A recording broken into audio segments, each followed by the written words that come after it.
All right, what's up, guys? Corey here with the Long Island Lacrosse Journal. I got Nick Fiorentino, head coach, Suny Geneseo. Nick, how you doing up north, my man? It's great. It's funny. The last 3 days we've actually had snowfall. Wow, There's an inch of snow this morning when I woke up. that's crazy. We felt a little cold down here. I didn't realize you guys were getting snow up north. That's wild. Yeah, yeah, got some snow, but that's not a shocker up here in upstate New York in Yeah, April. the weather's a little bit of a wild card during April, right? Yes, no question. Do you need dudes on your team that are like, I don't care what the weather is, like we're gonna go get after it outside? Is that important for you? Yeah, you got to have that mentality. It's something to where it's we're doing a visit in the summer and we're walking around and it's so beautiful, all that stuff. And I'm like, you got a winter coat, you got a pair of boots, you're gonna need them.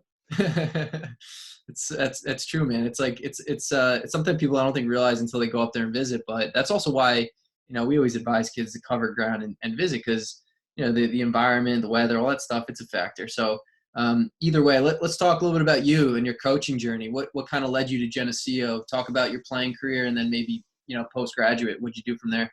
Yeah, no. So it started. I actually did a PG year out of high school. I went to Canterbury School in Connecticut, from Baldwinsville, New York. Was a public high school guy there, and from Canterbury went down to Salisbury University. And interestingly enough, was recruited down there, but did not make the team as a freshman. And so I was the last guy to make the team as a sophomore. Junior year, had a really good spring going in and broke my foot 3 weeks into the season. So that was definitely, a heartache there with that. But I definitely learned what it is to have a role on a team and still be a contributing guy each day, even though I was injured. And I feel like that experience has helped me out a lot as a coach, with connecting with guys who aren't on the field each game. Hmm. And then senior year, to the starting goalie and the backup goalie were actually arrested and thrown off the team 3 days before the national semifinal game. And so that Friday, Coach Berkman announced to the team that I was going to be the starter, and we won in double overtime against Gettysburg in the semifinals and beat Cortland 19-13 in the national championship game. So it's I've seen a few sides of the of the coin there throughout my college career as a player. I think we might need to get a 30 for 30 on your college experience. That's ridiculous. That Yes. So that I knew I was graduating that spring, and was going right into coaching. I fell in love with the idea of, I was a phys ed major, knew I wanted to be involved in sports as an undergraduate, and timing's everything in life, and that broken foot. I actually, a few times in practice, was in a walking boot with a whistle, running drills because we needed that help, and I developed my traits as a student of the game, and that really inspired me to want to be a collegiate coach. I love the X's and O's, the camaraderie of team, and if it was up to me, I'd still be playing the game at the highest level I could right now. I just, it's the greatest sport on earth. It's fun. So went right into grad school and got my master's, coached in Salisbury for 2 years, and then led to become a full-time college coach at a young age, which I was very grateful for, with one of my mentors, Mike Planthole at Ohio Wesleyan. hmm And I was there for 3 seasons, and then shifted gears back home and went to work for Coach Bevel at Cortland. So I was at Cortland, and was there for a couple seasons, and actually took a leap of faith and moved to Rochester with the girl I was dating at the time, and I actually ran the Rochester Rattlers when I first moved to Rochester. I was a COO of the Rattlers, so I got the sports business side of things, and that was wild. Let me tell you, I'm definitely a coach, not so much the sports business guy. But from there, I went in and worked for Coach Kuhn at RIT.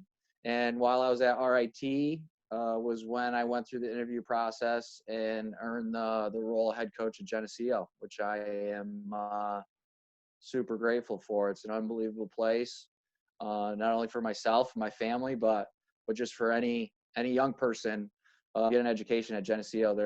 they're going to receive one of the best educations in the country.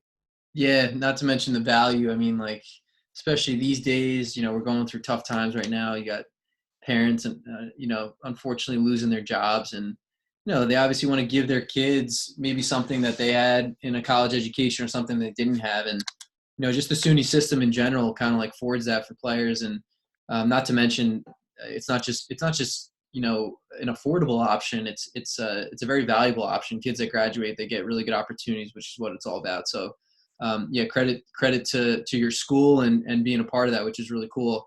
I mean, you've coached under played under some pretty incredible kind of mentors.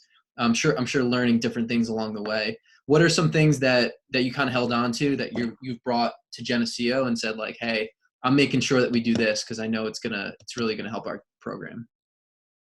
Yeah, I think the biggest thing is what I learned as a player under Coach Berkman. My father was the biggest mentor in my life, and Coach Berkman's number two. I mean, the biggest thing I took away from there is life skills, right? Is those necessary tools that you need to have to be successful in life. And from day one, when I was going through being an assistant coach, and the more and more I learned from the different mentors I have, I mean, that was when I landed that head coaching job. I knew the biggest pillar of our strength, our value system, was going to be on just that of developing life skills and developing young men into men.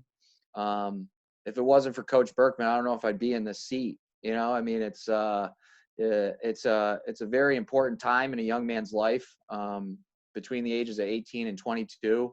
And so the role that he played in developing myself, I mean, it had such a big impact on me that it's something that, I want to have that impact on my guys. And so the beautiful thing about it, when you really take a teacher role and an educator role, a mentor role with these young men, it's not a job, it's a passion. It's a lifestyle of every day of just wanting to advise and through your experiences help in the adverse situations that these young men go through each day, because for some of them it's their first time, Mm-hmm. and so if you can have that type of culture to where we accept adversity, you're going to learn through athletics, you're going to learn through your academics, you're going to learn through how you act in your community on how to be a great person, and we can embrace that, then we're going to have guys who develop through the program who are not only going to be good at lacrosse, but they're going to be great people, and they're going to crush their academics, and then they go on and they're going to crush their next step in their life. So Yeah. I think that's the biggest thing that I took away from my time as an assistant and as a player is it's your process and your value system is very critical to not just your program's success, but the individual success of those guys you're working with. Absolutely. And in terms of kind of like making, putting your stamp on this particular program at Geneseo, and kind of like paving your own path and kind of establishing yourselves as different and unique. What's maybe something that you've done or you are doing to kind of just kind of like be yourself and put your stamp on the program and just do what you guys do? I think I talked about that life skills part, but right at the forefront of all that is why you're coming to Geneseo, and that's your academics. So it's priority number one for our program, and with every young man and family that goes through the process with me, I am super clear on you're here for academics, Mm-hmm. right? Like if you choose to come to Geneseo for lacrosse, it's going to be very difficult for you, because I'm putting such a, like you're talking about, that stamp on being a great student. Mm-hmm. That's number one. We have lawyers, we have doctors, accountants, guys going into the finance world, Mm-hmm. teachers. Yeah. We have so many other guys in different academic majors that know they're going to grad school. Yeah. So it's for us to put all of our effort and time into something else. is not going to benefit the individual or the program. And so, I'm heavily involved in our guys in that first year that they get to Geneseo. I've partnered with our academic development office Mm-hmm. this past year, and the amount of resources that they provide is incredible. And so, one of the things we're going to do going into next fall is that each first year guy is going to go through a 3-4 week orientation period once a week with the academic development office, meeting with their peer mentors and going through how to read your syllabi and how to communicate with your professors, Mm-hmm. where to go when you got a question with your paper, and how to ask questions with your professor, right? Like, so these are all, I mean, those are everyday life skills that you need to have to Mm-hmm. be successful. So it's, I think that's a big one. And the guys know, I mean, the upperclassmen will tell the first year guys, it's like, come on, you got to get your stuff in order. Like, coach is going to be all over you and he's not going to stop. Like, get it together. Like, let's go. So it's a culture where it's not just for the first year guys, but the upperclassmen. And I've made a big point about this, this year, was to where, we don't want a culture where we're okay with guys falling through the cracks. It's going to take all of us, not just myself and not just the accountability of the individual, but us as teammates being a great teammate to hold your brother next to you accountable with getting what needs to get done in the classroom. Yeah, no doubt. I think that's smart too, just because, I think naturally good students, in the classroom, become great students of whatever it is that you're trying to teach, whether it's cultural or whether it's IQ or X's and O's, and all that stuff kind of intertwines and works together. Something we establish as, we'd like to call them studleets in our program, because it doesn't separate the student and the athlete. I don't love that term, student athlete, because it kind of keeps those two things separate.